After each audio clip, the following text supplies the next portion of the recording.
देखिए, शुरुआत करूं उससे पहले मैं आपको एक बहुत ही अच्छा एग्जांपल देना चाहूँगा।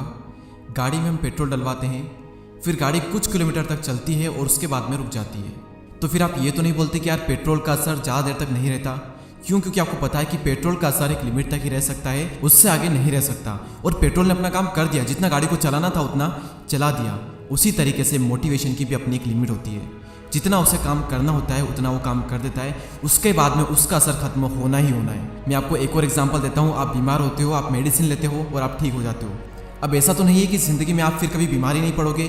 3 महीने, 6 महीने या फिर 1 साल बाद कभी ना कभी तो आप बीमार ज़रूर पड़ोगे। तो फिर क्या आप उस टाइम पर ये कहोगे कि यार मैंने उस टाइम भी मेडिसिन ली थी तो उस मेडिसिन का असर ज़्यादा देर तक नहीं रहा? क्यों? क्योंकि आपको पता है कि मेडिसिन की अपनी एक लिमिट है, कुछ टाइम तक काम करेगी, हमें ठीक कर देगी, उसके बाद में उसका असर खत्म हो जाएगा। ठीक उसी तरीके से मोटिवेशनल वीडियो का भी असर कुछ टाइम के लिए ही रहता है, उससे ज़्यादा रह ही नहीं सकता। ये नेचर है। देखो, फीलिंग्स और एनर्जी कैसी भी हो वो टेम्पररी है। आप दुनिया के सबसे बेस्ट मोटिवेशनल स्पीकर का सबसे बेस्ट वीडियो भी देख लो, उसका भी असर एक टाइम के बाद में खत्म होना ही है। तो फीलिंग्स तो टेम्पररी है, लेकिन अगर एक्चुअल में हमारे अंदर कुछ करने का डिज़ायर है, कुछ करना चाहते हैं हम अपनी ज़िंदगी में, फिर अगर हम मोटिवेशनल वीडियोस देखते हैं तो उसका कुछ फ़ायदा होता है। अगर कहीं पर आग लग रही है, फिर आप पेट्रोल छिड़कोगे तो आग बढ़ेगी। खाली जगह पर पेट्रोल छिड़कने से आग थोड़ी लगेगी। आपकी ज़िंदगी को जीने का अगर कोई मकसद नहीं है, पर्पस नहीं है, तो वो सारे मोटिवेशनल वीडियो ऐसे ही फालतू है जैसे कि वो पेट्रोल था खाली जगह पर फेंकने पर। अगर आपके अंदर सच में कुछ करने की आग है, फिर आप मोटिवेशनल वीडियो देखोगे तो अंदर की आग बढ़ेगी। लेकिन अगर आपके अंदर आग ही नहीं है, कुछ करने का डिज़ायर ही नहीं है, तो फिर आप मोटिवेशनल वीडियो देखोगे तो उसका कुछ भी असर आप पर नहीं होगा। इनफैक्ट हो सकता है कि आप 5 मिनट के लिए भी आप मोटिवेट ना हो पाओ। मोटिवेशनल वीडियोस आप देखते हो, आप एनर्जेटिक फील करते हो, अपनी लाइफ को रिलेट करते हो, नए नए आइडियाज़ आपके माइंड में आते हैं, आप कुछ करना शुरू करते हो, फिर कुछ टाइम बाद या फिर कुछ दिन बाद ही आपकी फीलिंग चेंज हो जाती है, फिर से आप लो एनर्जी फील करने लगते हो, फिर आप शिकायत करते हो कि यार मोटिवेशनल वीडियो सारे बेकार है, इनका असर ज़्यादा देर तक नहीं रहता। देखो, वीडियोस को जितना असर दिखाना था उतना दिखा दिया। उसके बाद में आप अपनी लाइफ में सच में कुछ करना चाहते हो या फिर नहीं चाहते हो, इस बात पे डिपेंड करेगा कि आपकी जो फीलिंग है वो टाइम के साथ में बढ़ेगी या फिर कम होगी।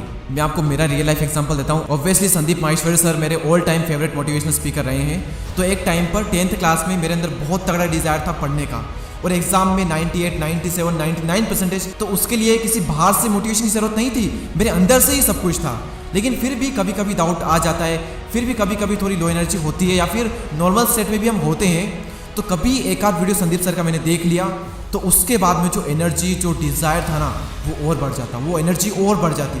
फिर उस एनर्जी का हम और ज़्यादा यूज़ करते हैं। देखो, जिस इंसान को एक्चुअल में कुछ करना है ना लाइफ में, मतलब आग लगी होनी चाहिए कि यार मुझे कुछ करना है। जब ये चीज़ होती है ना इंसान के अंदर, तो फिर वो सेल्फ मोटिवेटेड होता है। फिर अगर वो मोटिवेशनल वीडियोस देखता है तो अपनी लाइफ को रिलेट करता है, फिर वो और भी ज़्यादा मोटिवेटेड होता है, फिर उस मोटिवेशन का वो यूज़ करता है अपने काम को करने में, फिर वो कुछ काम करता है, फिर वो और ज़्यादा मोटिवेट होता है, फिर उस मोटिवेशन का यूज़ करता है अपने काम को करने में। इस तरीके से उसका सफल होने का जो डिज़ायर होता है वो बढ़ता ही चला जाता है, उसका मोटिवेशन भी टाइम के साथ में बढ़ता ही चला जाता है। लॉन्ग टर्म में उसका मोटिवेशन बना रहेगा। शॉर्ट टर्म में तो फीलिंग कम ज़्यादा होती रहती है, लेकिन लॉन्ग टर्म में उसका मोटिवेशन बढ़ेगा ही बढ़ेगा। और कुछ नहीं तो एक तरफ एक इंसान है जो कि डेली 10 मिनट मोटिवेशनल वीडियोज़ देख रहा है, और वहीं दूसरी तरफ एक और इंसान है जो कि डेली आधे घंटे पोर्न वीडियोस देख रहा है। तो बताओ कि इन दोनों में से 1 साल बाद कौन ज़्यादा सक्सेसफुल होगा, किसकी ज़्यादा ग्रोथ होगी? एटलीस्ट आप अपनी एनर्जी को सही जगह तो लगा रहे हो। आपकी ज़िंदगी आने वाले 5 सालों में कहाँ पर होगी वो डिपेंड करेगा कि आप आज क्या करते हो, क्या देखते हो, क्या सुनते हो, क्या पढ़ते हो, किसके साथ रहते हो, इन सब चीज़ों पर। गंदा देखोगे तो ऐसी ही सोच होगी, जैसी सोच होगी वैसे ही आप करोगे, जैसा आप करोगे वैसे ही आप बन जाओगे। तो आपको ही डिसाइड करना है कि आपको क्या देखना है और क्या बनना है, क्योंकि जैसा आप देखोगे वैसा ही आप करोगे और वैसे ही आप बन जाओगे।